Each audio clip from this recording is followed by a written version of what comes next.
first of all, I want to say that my lawyer's not present, and I'm making this statement under duress. I think the statute of limitations is gone now. So you're fine. Good point. Good point.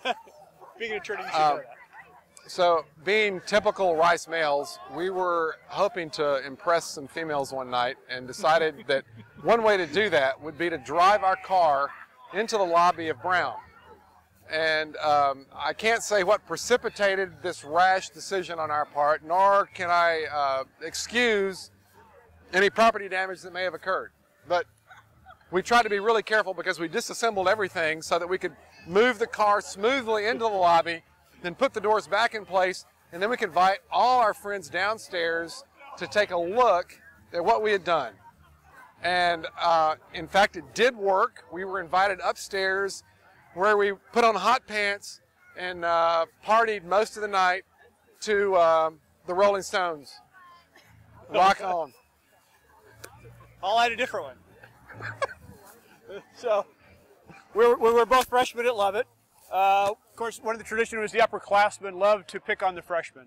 And a classic tradition was to penny the freshmen into their rooms, which involved pushing really hard on the doors and then progressively jamming pennies into the crack between them until the pressure was so hard that you couldn't open the door from either side. I spent one night at Baylor Medical Center having a friend's finger reattached because of this practice, I'll have you know. Yeah.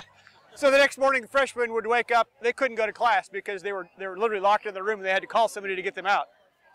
So one night, we were in our room, and we heard this subtle tinkle, tinkle sound and we pretty well recognized somebody was trying to penny us into the room. And so we weren't about to let them get away with that one. So we had in the old days, we had these little extension cord. It's called an extension cord. Well, it was a heater for a coil, and it didn't work anymore. So being electrical engineers, we had wire cutters and stuff like that. So I said, I had an idea. So went and cut the wires off of this, stripped off both ends of it, plugged it into the wall, and as the upperclassmen who were pushing really hard against the door, we put both ends of it onto the brass doorknob and sent 110 volts. Needless to say, they weren't pennied in. There was this subtle look on the other side, like they very, very slowly, gracefully walked away, and we were never bothered again from that point forward. So amen. Amen.